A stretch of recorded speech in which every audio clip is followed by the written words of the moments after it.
Aya Nakamura n'est plus seulement une chanteuse. Elle est devenue un symbole.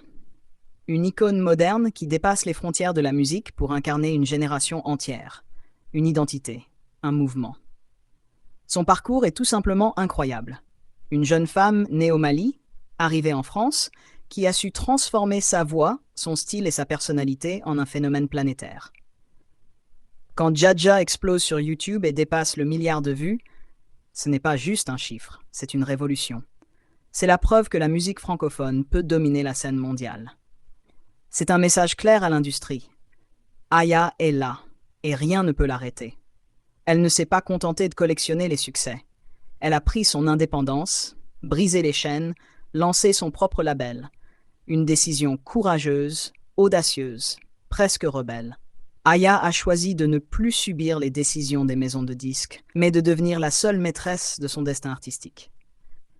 Cette démarche n'est pas anodine. Elle impose son image, son style, son identité sans compromis. Elle ne cherche pas à plaire, elle impose. Elle ne suit pas les tendances, elle les crée. Mais quand on brille autant, on attire forcément les ombres. Alors que tout semble sourire à Aya, un scandale éclate. Une banderole raciste déployée en plein Paris, au bord de la Seine, choque la France entière. No way, Aya, this is Paris, not the Bamako market.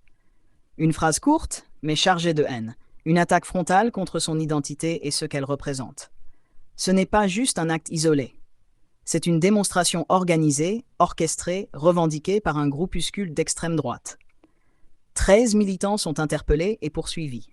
La France découvre, une fois de plus, à quel point la question du racisme reste brûlante. La réponse d'Aya fait trembler les réseaux sociaux. Pas de cris, pas d'insultes. Une phrase courte, précise, implacable. You can be racist, but you're not deaf, and that's what really bothers you. But what do I really owe you? Nothing. Une punchline qui claque comme une gifle. Elle ne se justifie pas, elle ne s'excuse pas. Elle affirme, elle renverse le rapport de force. En quelques mots, Aya transforme l'attaque en victoire symbolique. Cette affaire prend une ampleur nationale.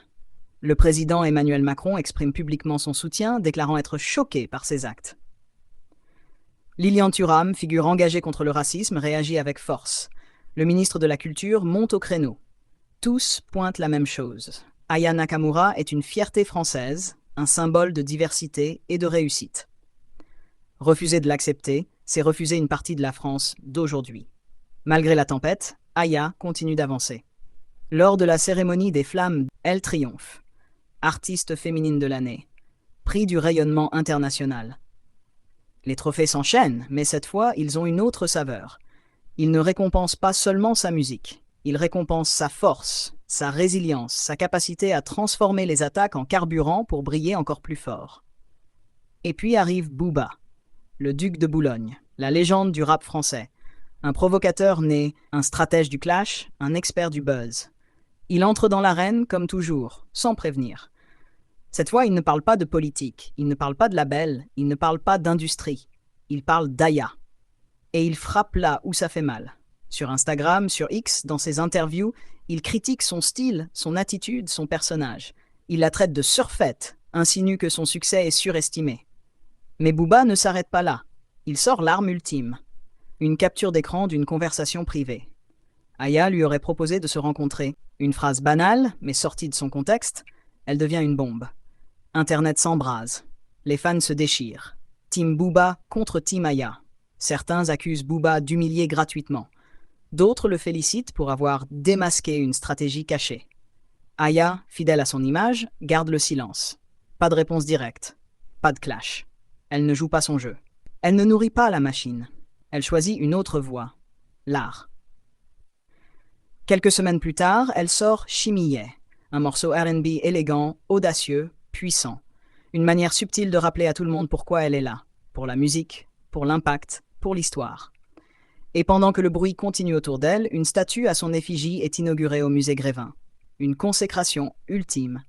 Aya Nakamura entre dans l'histoire. Elle devient une icône figée dans la cire, mais vivante dans les cœurs. Booba, de son côté, continue d'agiter les réseaux. Il sait créer la polémique, il sait manipuler l'attention. Mais cette fois, Aya ne lui répond pas. Et ce silence est une arme. Parce qu'il crée un contraste. D'un côté, la provocation permanente. De l'autre, la dignité absolue. Ce duel dépasse la musique.